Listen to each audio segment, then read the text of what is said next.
Greetings to you all. How are you? Are you well and happy and mindful? Are you ready for another Q&A meeting? If you have any questions, please send them in one at a time. Please be brief and precise. If this is your first time to join us, please let me know where you come from. How is the audio? Can you hear me okay? I shall start reading your comment and question. Tony Yip, Satu. Elsie, Sumanto, Satu. JB Hui, Satu. Nabiti Namasagan Ajahn from Medan, Indonesia. Check link 10. Greetings, dear Ajahn. Audio and video are clear. Thank you. Ayi, Satu. Kenneth Hunt. Good morning, Ajahn. You are clear. Thank you, Professor. David Silananda. Satu, Satu. JB Hui. Dear Bhante, I am from Singapore. Thank you. Terence T. Ashley. Hi, Ajahn. Greeting from Singapore. Thanks for your time in teaching the Dhamma. You're welcome. Chonburi MTR. Satu. Betalo. Satu.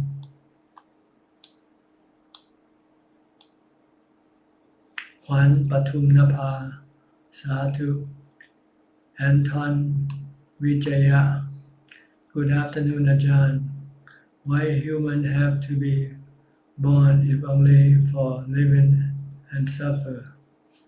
That's because the mind that takes the human birth has cravings for sensual pleasures, for sensual objects. So it needs to have a human body to see, to hear, to touch, to taste, to smell. Because we humans like to have sensual objects to make us happy, to give us pleasure. So we automatically go after the human body as a means of getting the happiness we want. But our delusion or our ignorance didn't tell us ahead of time that once you have a human body, you will be subjected to aging, sickness, and death. Even now, people don't think about this thing. They try to forget about aging, sickness, and death because they want to continue on enjoying the human birth. But they forget that sooner or later they will have to get old, get sick, and die. That's why the Buddha taught us to constantly remind ourselves that we are subjected to aging, sickness, and death, and separation, so that it will scare us from wanting to take birth again by stopping our cravings for sensual objects. Check link 10. Dear Ajahn, Forrest Town from Massachusetts would like me to help pass along his message to you, please. Here is his message. Dear Ajahn, I just wanted to send my greetings from Temple Forest Monastery in New Hampshire, where we are midway through the 3-month winter retreat. I am deeply grateful for having received your teaching, and every day I do my best to live blamelessly, keep to myself, and maintain continuous mindfulness as Ajahn has taught us. The mind is very unruly, but there are moments of calm and relief. I have no question for now, as Ajahn has made everything that is essential so clear. Pay you my respect. Thank you for your message. I hope you continue on striving toward your goal of enlightenment. Keep being mindful and try to get into jhana as much as possible before you go for the wisdom part, the insight part. Ayi Namaskara Thanajan. Thanajan, during the pandemic, I have more time to meditate. 1 month ago, I received news that my mother had fallen. I wonder if something bad had happened to my mother, but felt that I didn't panic. At that time, when I heard that, when I saw my mother's condition, for some reason I felt that I accepted my mother's condition, that this had happened. Unlike my sister, who was very worried about my mother's condition. At that time, I seemed to see my feeling. Why didn't I worry like my sister? Because you have wisdom. You see that by worrying doesn't change anything. You know that sooner or later she will have to get old, get sick, and die. I thought maybe I wasn't panicked because of the effect of the meditation practice, so I was calmer to face it. But somehow in the back of my mind, I was asking, did I lose my empathy? Because I didn't worry like my sister did. Please, Thanajan, guide me, thank you. No, you have wisdom. You know that it's useless to feel any panic, to feel anything, because it won't change anything. It will only hurt yourself, your mind. That's why you stay calm. It doesn't mean you don't have empathy.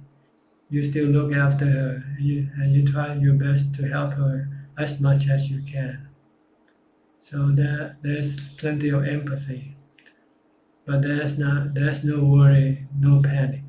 That's because you have the Buddha's teaching telling your mind to stay calm and to accept things as they are.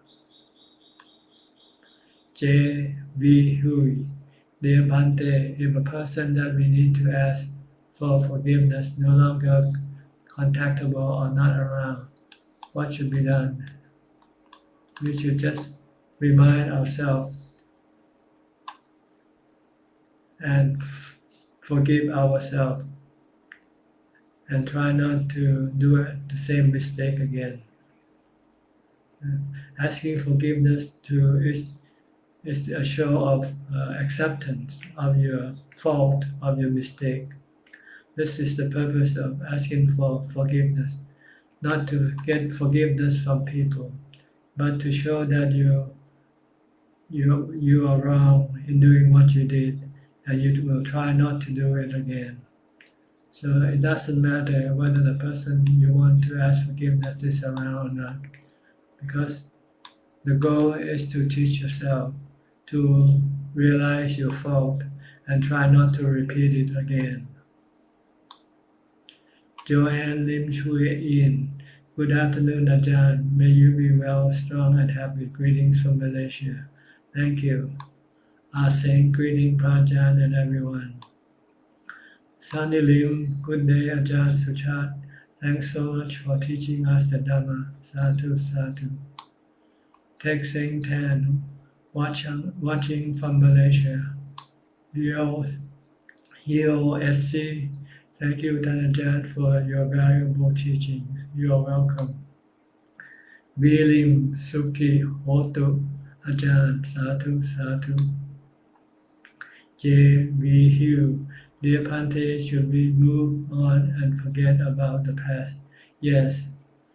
If you think of the past, you only use it as a reminder to tell yourself not to repeat the wrong thing that you did, and to do things that you did good, to continue on doing good things, and try to not doing bad things that you used to do. Look, we should be in the present and take control of our action, because our action happens in the present, in the here and now, not in the past, nor in the future. So Stay mindful of the present, mindful of your thoughts, your speech, and your physical action. Make sure that they don't do any bad karma. They do only good karma. This is the purpose of practice. So because good karma will bring us good consequences, bad karma will bring us bad consequences.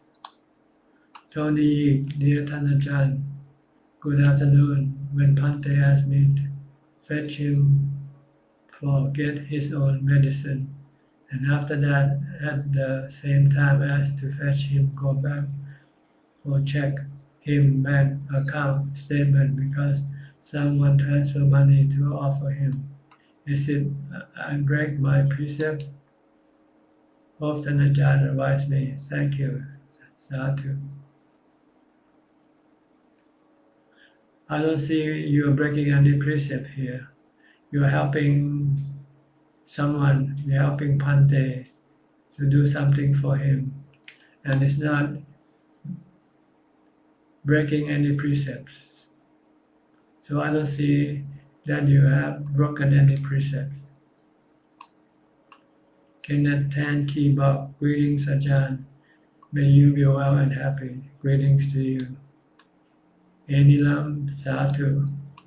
Adeline Chin, good afternoon, Ajahn. May you be well and happy. Thank you. Walaporn, กราบนมัสการท่านอาจารย์ from Bangkok. Thank you. Asking Prajan how to stop mental fabrication by reciting the mantra Bhutto Bhutto, or you can recite stop thinking, stop thinking, stop thinking. If you don't like reciting Bhutto Bhutto, you can use this mantra or any other type of mantra you want to use. Maybe it's good to recite stop thinking, stop mental fabrication. Just keep doing this, then your mind cannot fabricate.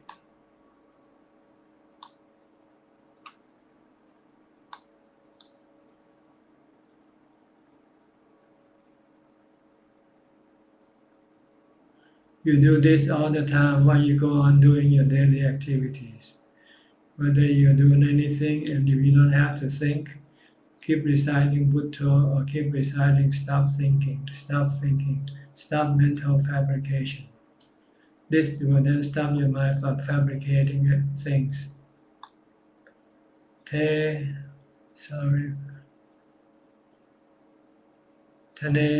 Poi In. Sadhu Sadhu. Eli Hassan. Good day, Ajahn. Good day to you. Here's a reply on mental fabrication. Joe, thinking are conditioned by Vedana, Sanya, perception, and consciousness. Without the fabrication of this four foundation, thinking cannot exist. Thinking thus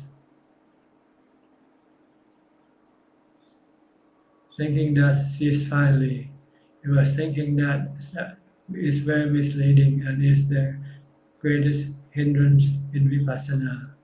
I think this is wrong. I don't want to go any deeper, but mental fabrication is sankhara, and it's not being conditioned by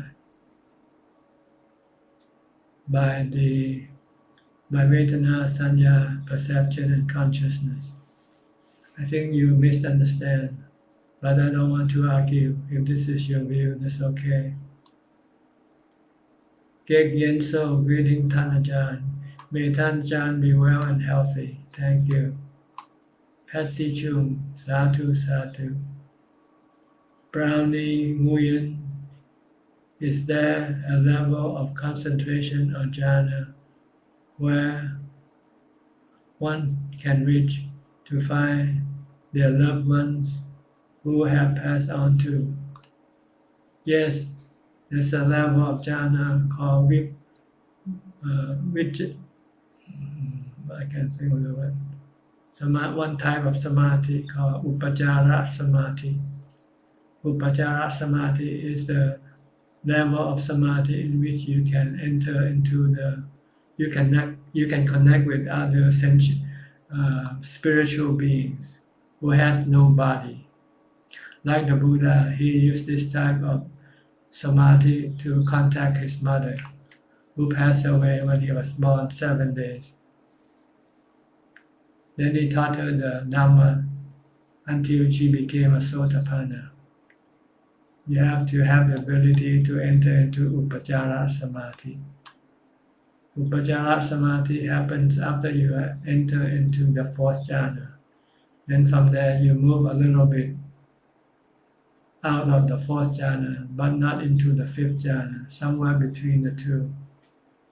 That's where you will be able to connect with the other spiritual beings. But this is not a good practice because it doesn't help you with your enlightenment, with your liberation from dukkha or suffering. And it can become a distraction to the path of enlightenment. So don't go for this type of samadhi. You can go after this type of samadhi only after you became enlightened. Once you became enlightened, then you might be able to use this type of samadhi to teach the spiritual beings, like the Buddha did. But when you're practicing for enlightenment, don't go toward this type of samadhi. Stay in the 4th jhana.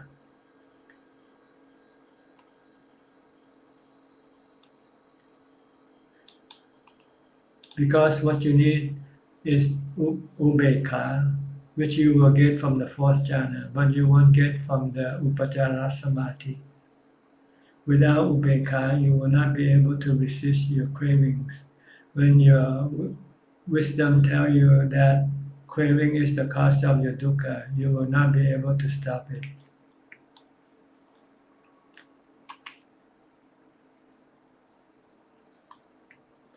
Okay. Next, Alvin Lee, Wei Peng, Thanajan, greetings from KL. Thanks again for your profound Dhamma teaching. Sadhu, sadhu. You're welcome. James Ong, greeting Ajahn. All clear. Thank you.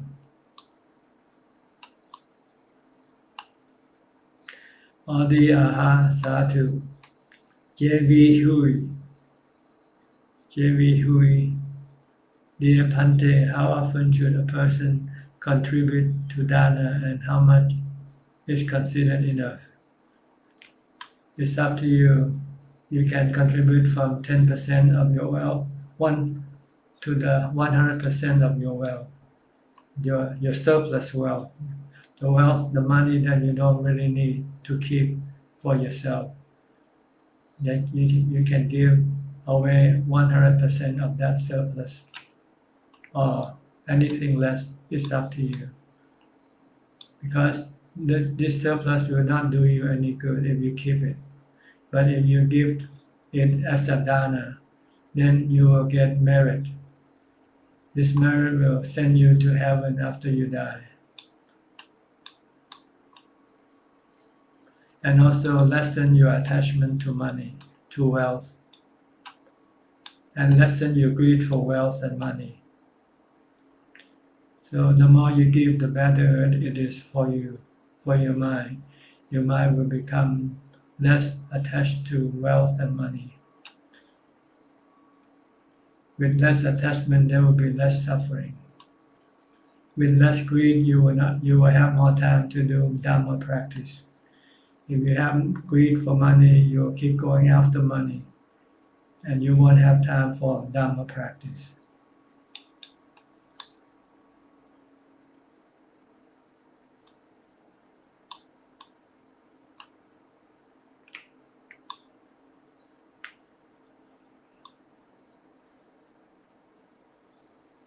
Here's a reply from Ajahn.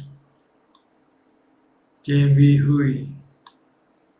How wholeheartedly with the intention to benefit others. Okay. Chu Chin, good afternoon. And my respect to Thanajan. I am from Malaysia. Thank you. Kim Bun Chu, Sadhu, Sadhu. Hemlata, M. Prajan, what is important of hand mudra gesture?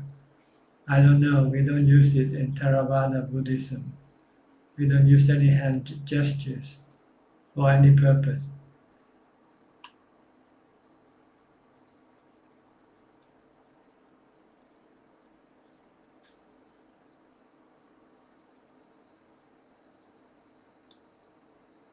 Okay.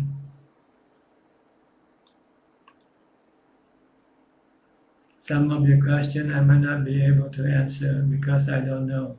So I think you might want to search the internet for answer. But in Theravada Buddhism, we don't use anything like this in our practice.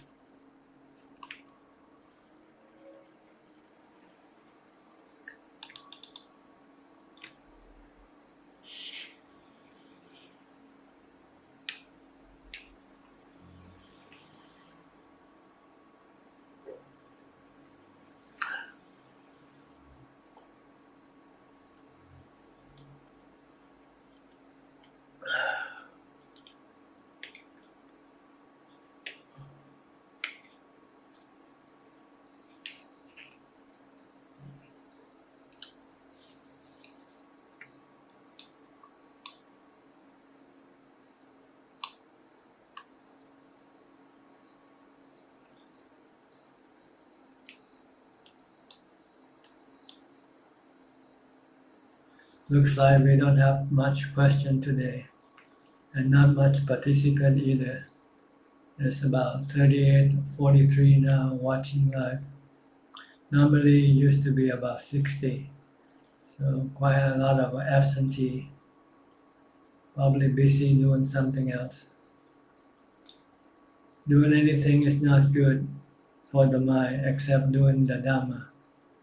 The Dhamma is the only thing that will benefit the mind, that will make the mind better, happier, calmer.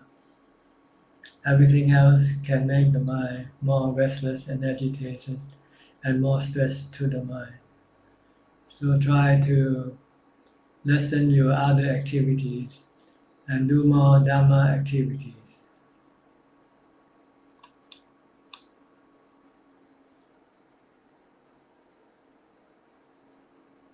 Asking Ajahn, when emotion takes over a person, how does one regain balance of mind? By reciting the mantra to calm your mind down. The mantra is a form of developing mindfulness. Once you regain mindfulness, then you regain your composure, your calm, your equanimity. So whenever you're feeling sad, angry, or whatever, keep reciting the mantra, Bhutto, Bhutto, Bhutto for a while, or do some chanting. Then eventually your mind will become calm, peaceful, and no emotion left in the mind.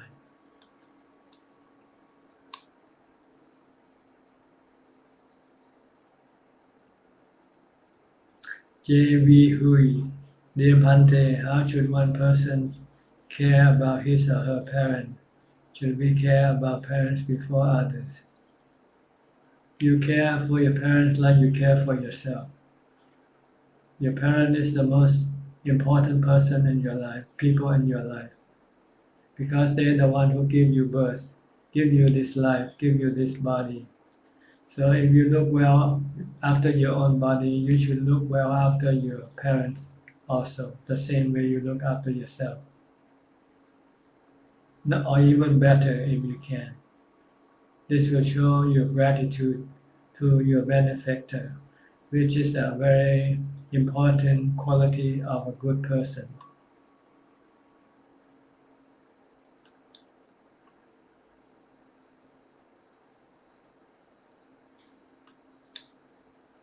But that doesn't mean you exclude caring for other people also. You care for other people if you can, but you give priority to your parents first. Your parents and yourself should have the same priority. you should not live better than your parents, because when your parents raised you, they didn't live better than you.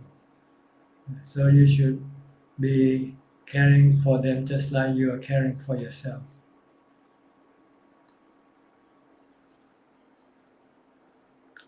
James Dio, hi Ajahn, is Mahasi method fulfill the Satipatthana requirements? I don't know. I didn't study his method, so I cannot give you this answer. Patty Pramsuwong Namaskaran. With my respect, Katan Ajahn, greetings from Bangkok. Thank you. JJ Tan, what does it mean when we dream of someone we know who's dead, but is someone we are not close at all? Because you thought about that person. Your dream are your thoughts. When you awake, you call it thought or thinking. But when you sleep, you call it dream. It is mental fabrication.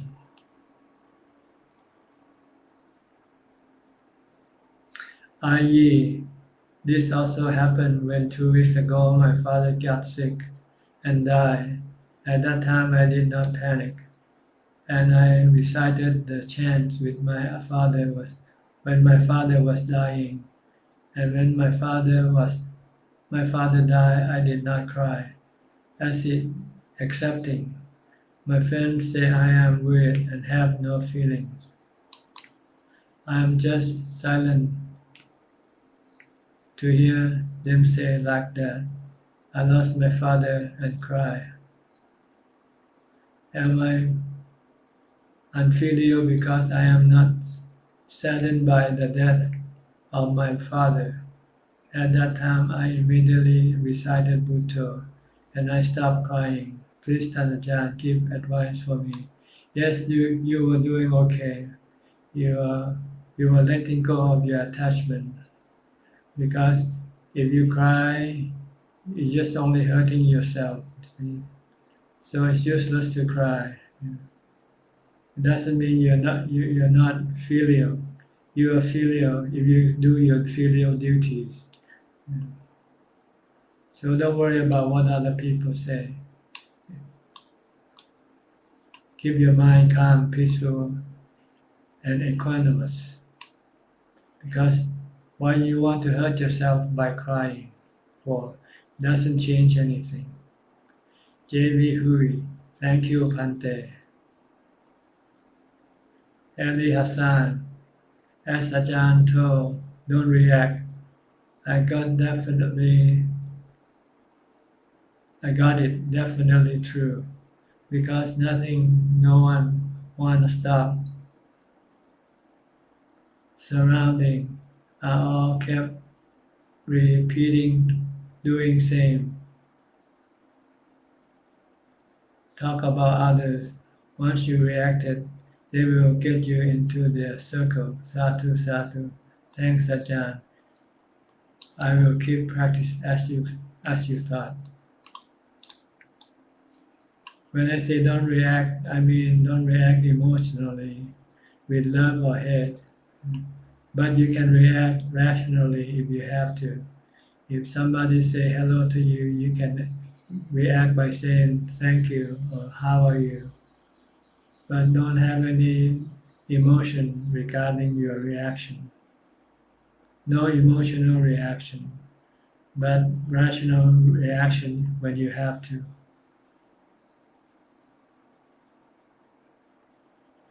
Terishi, good afternoon, Venerable Sir. I have been going through numerous down in my life.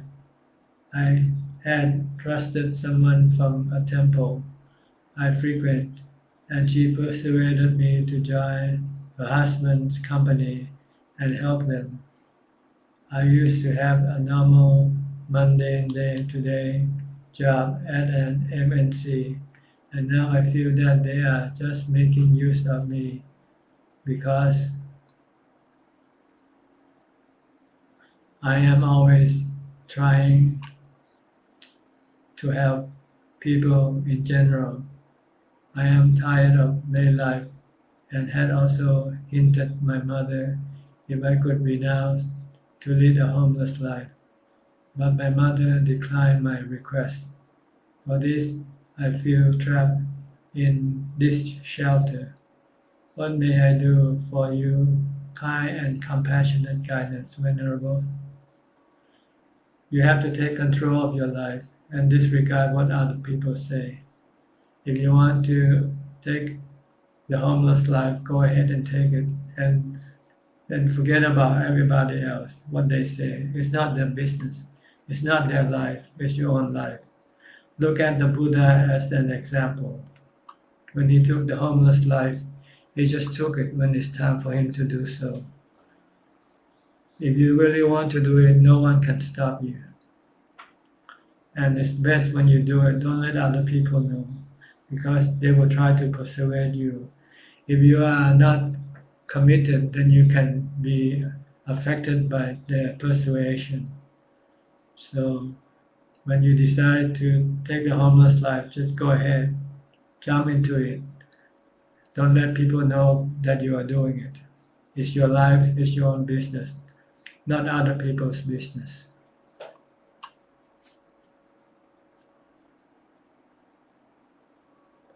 JJ Tan.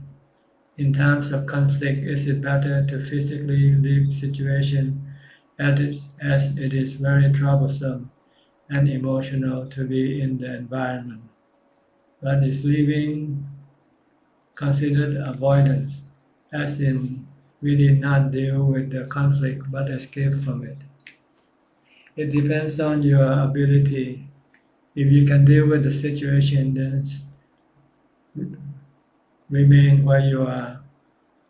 But you have to do it in a way that will keep your mind calm, peaceful, and not restless or agitated or stressful. But if you cannot keep your mind calm, then maybe it's better just to withdraw yourself from the situation first, to calm your mind, to bring your mind back to normalcy. Then if you can maintain this normalcy, then try to stay where you are when you come face to face with trouble and problem. Try to solve them if you can. If you cannot solve them, then just let it be. Ayi, thank you, Ajahn. Hemlata, Ajahn, what is different between ghosts and deities? My workplace is in forest area, and I am afraid of ghosts. Please advise. They are spiritual beings. Ghosts are considered lower realms of existence, while deities are considered to be higher realms of existence. The difference between low and high is happiness and suffering. Ghosts have more suffering, while deities have more happiness.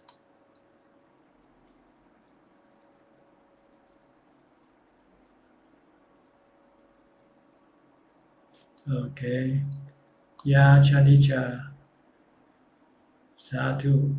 Eli Hassan. Surely I will.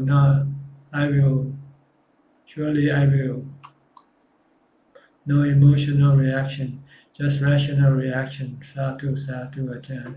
You're welcome. Terry Shi. Thank you, Venerable Sir. The Vinaya rule states that if one's parent is alive, they will have to give their consent before one can renounce. Is this correct, Venerable Sir? I think if you are underage, if you are a minor, then you need the permission of your parents. But once you are no longer a minor, I don't think you need any consent from your parents. But it's up to the person who give you the ordination, how they interpret this rule. Some might interpret as you having to have permission. But what happens if both of your parents are dead? Who's going to give you the permission? For me, if I happen to be someone who will accept you into the monkhood. If you are a full-grown person, not a minor, then I consider you can make decision on your own. You don't have to have permission from your parents. So it depends on your status, whether you are a minor or not a minor.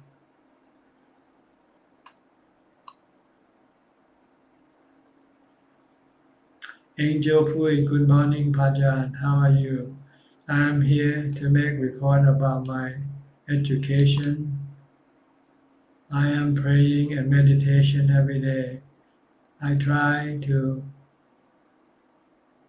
hold on sin, the 8 precept. Only thing that I am eating one per day, but only evening time. You thought, is it okay? Not according to the 8 precepts. If you keep the 8 precept, you have to stop eating after midday. You can eat before midday. How many meals? How many meals you want? You can eat that, but after midday you have to stop eating. Pramsa JW, Sadhu Sadhu, Ajahn. Terishi, Sadhu Sadhu, Ajahn. Okay.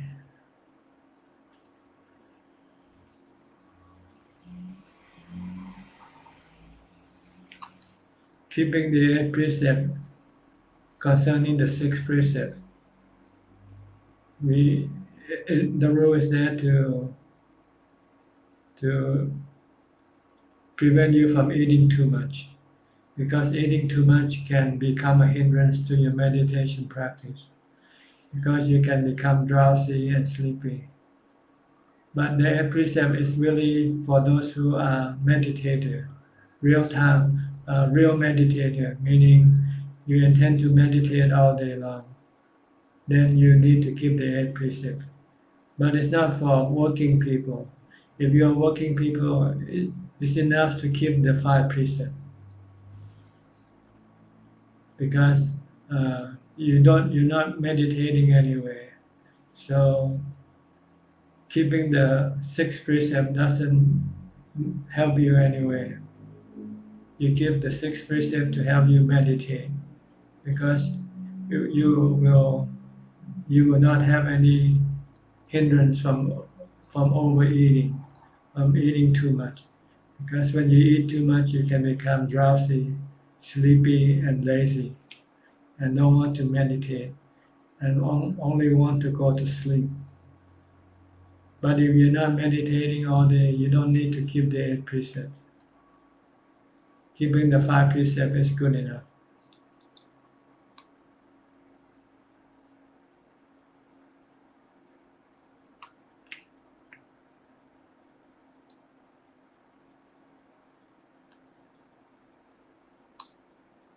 Hemlata, Rajan, sometimes I recite Bhutto easily. Sometimes I feel I have to take more effort to recite it, because sometimes your mind can become more stubborn, more resisting. So it will take more effort for you to recite the mantra. Sometimes it is not as stubborn, then it's easier for you to recite the mantra. It depends on your resistance, your defilement resistance.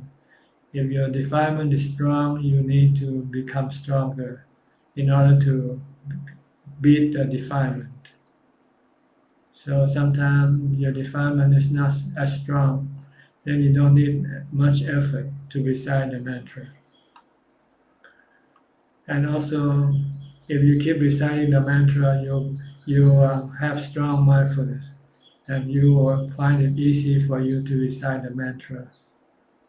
So keep practicing reciting the mantra, even though you don't feel that you need to do it, but you should keep on practicing, because practice makes perfect.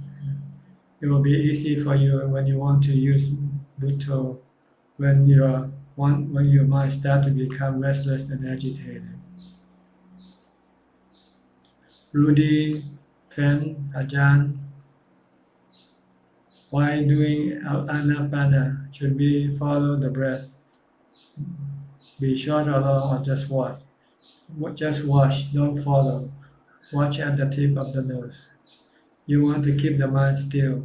If you follow the breath in and out, your mind is still working, so it cannot become still. Following the breath will make the mind keep on working. You want to stop working. You want to stop the mind from working. So you want just to watch at the tip of the nose.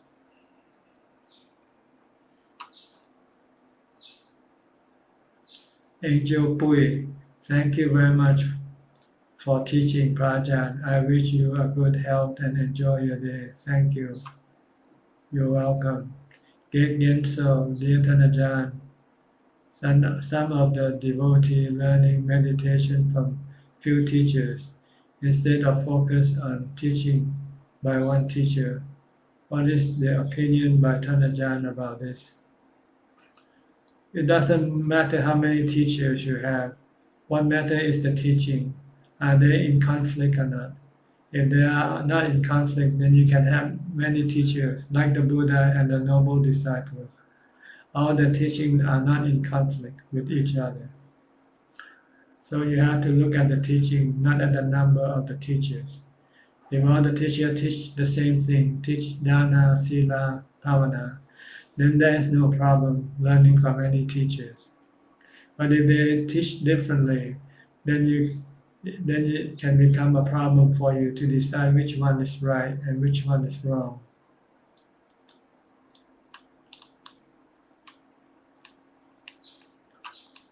So when you start learning, I think you should start learning from the Buddha first, by studying his teaching first. And then you can use his teaching as the measurement or the standard to measure the other people's teaching, whether they are in conflict with the Buddha's teaching or not. If they are not in conflict with the Buddha's teaching, then their teaching is okay. If they are in conflict, then you should know that their teaching is not okay. Tony Yi, dear Ajahn, good afternoon. For Dhamma practice and daily life, sleep, eat, walk, and etc., and sit. Once of my contemplation, example, our hurry is the effect of dukkha. The cause is because no more food inside our stomach. To end of suffering, we have to take food to end it. Is it my contemplation on the Four Noble Truths is correct on daily Dhamma practice? No. See, your suffering arising from your desire, not from your body hunger. Your body hunger is just a natural phenomenon, and you have to get rid of this hunger by giving the body food. But the suffering of the mind is caused by your desire or your craving.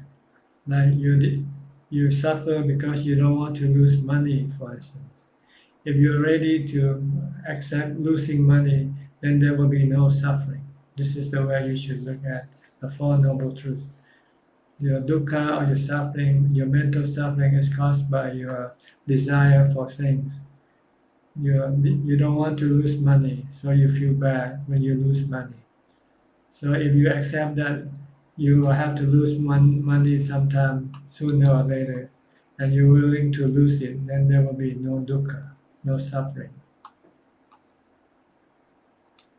Suffering is caused by your desire not to get what you want or not to lose what you want to keep.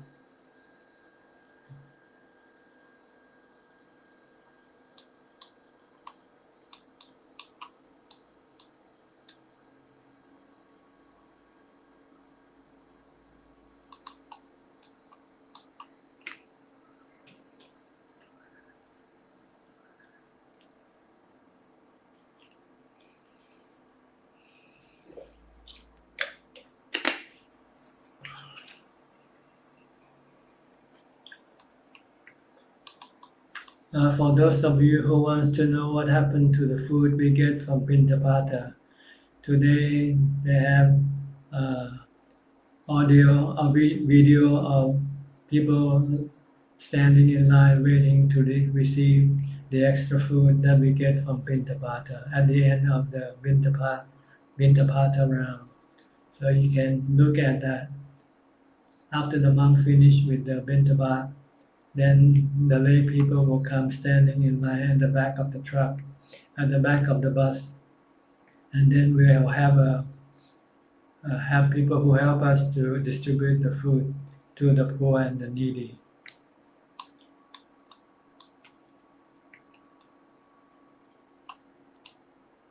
Tony Yip Satu.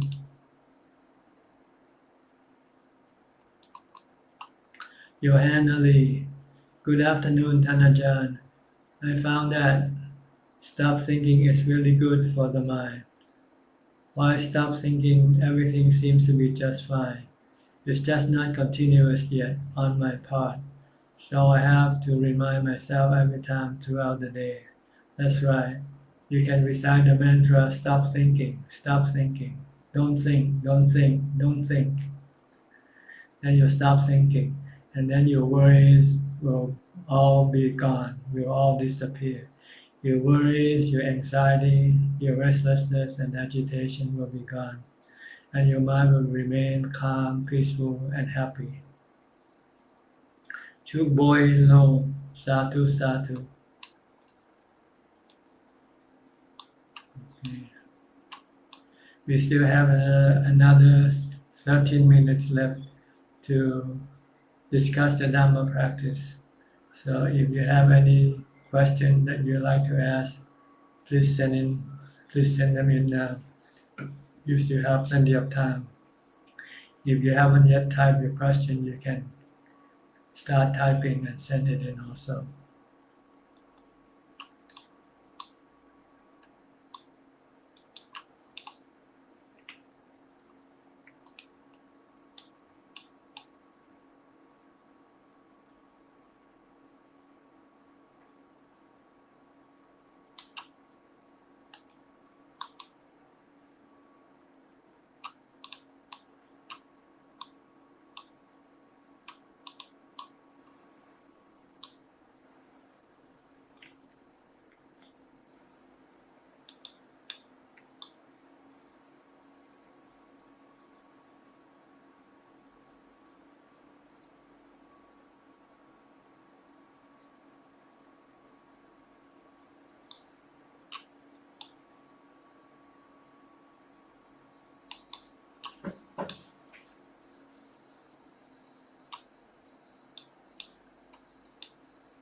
Have you seen the video of this morning arms round?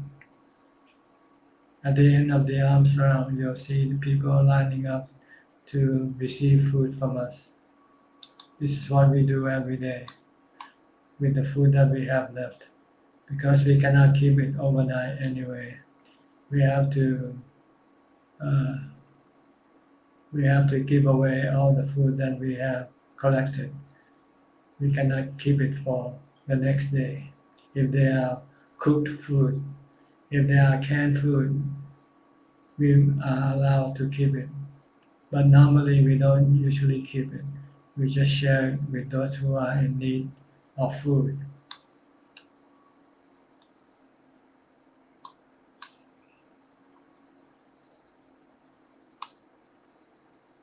Chuk boy lo satu.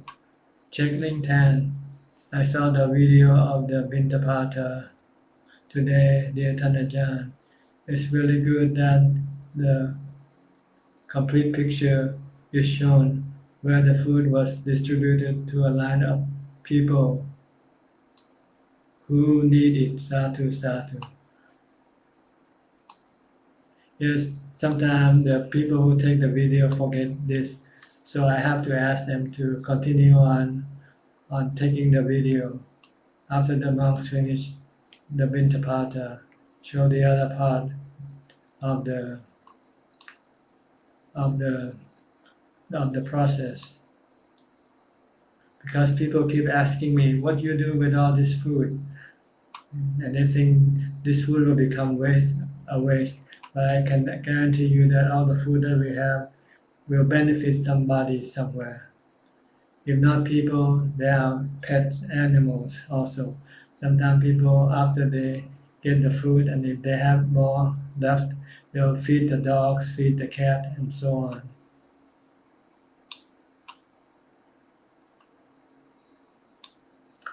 Johanna, that's very true, Tanajan. I just know how effective the word stop thinking is. I wish I knew Ajahn earlier back then, so my life would not have been much troublesome. I'm so grateful and blissful for Tanajan's teaching. You're welcome. All our mental problems arise from our thoughts. If we can stop thinking, then all our mental problems will disappear. The physical problem might be there, but so what? It doesn't affect the mind. It doesn't impact the mind. The mind can stay clear from the physical problem if the mind knows how to stop thinking. That's the reason why we meditate, to separate the mind from the physical world, to keep the mind in the spiritual world and let the problem of the physical world alone. We cannot solve all the physical world problem. This physical world always have problem and will never end.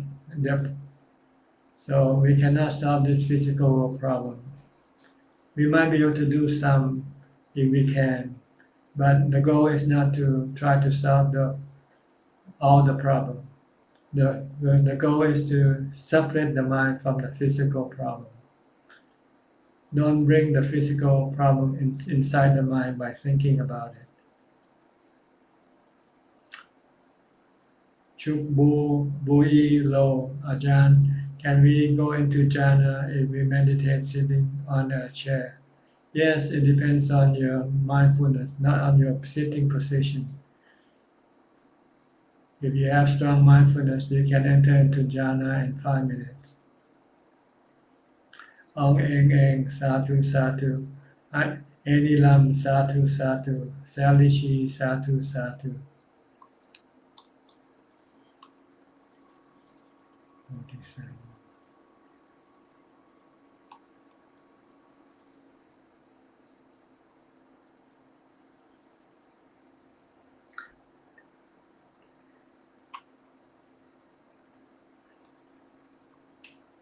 By the way, today I counted about 370 people giving food today.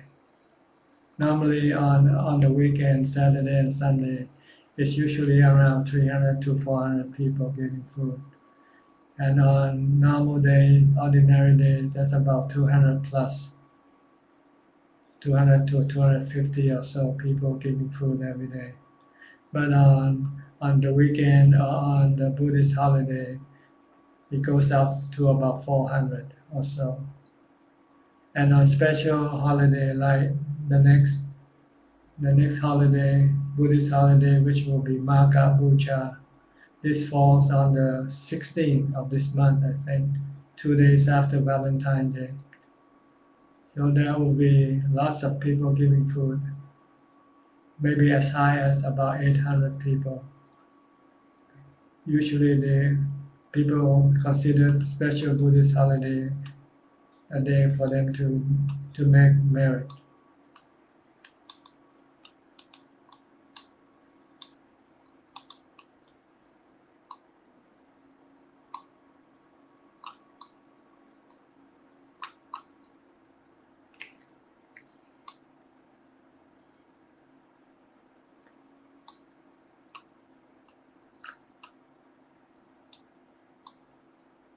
Cornell Kennedy, Vandami Ajahn, what should be the layperson's 7 most important things in life?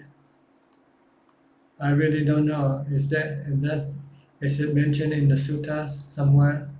Why don't you search in the internet for yourself? What should be the 7 most important things for lay people in?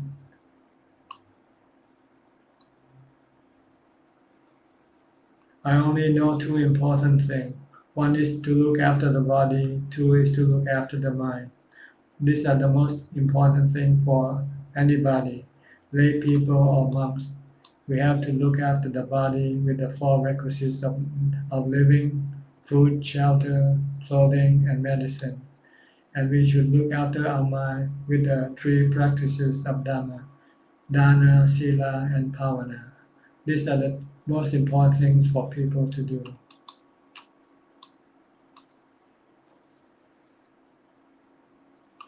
Kim Moon Chu, Sadhu, Kim Ed Shur, Thanajan, with deep respect and gratitude for guiding and teaching us. You're welcome.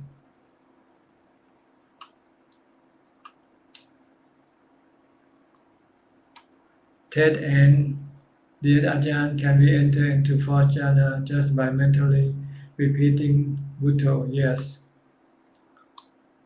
Some people can do, some people need something else. It depends on each individual preference.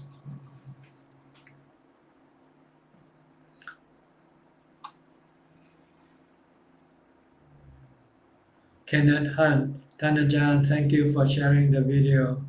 The generosity of the Thai people is very amazing. You're welcome. Kim made sure if one is easily affected emotionally and sensitive without any apparent reason, what should be best way to overcome it? By developing more mindfulness, by reciting Bhutto Bhutto when you feel emotional. As soon as you feel emotional, as soon as you want to start to cry, keep reciting the mantra Bhutto Bhutto Bhutto. Then after a while, you will regain composure. Check link 10, 800 plus people giving food. That's incredible, Thanajan. Thailand is so amazing.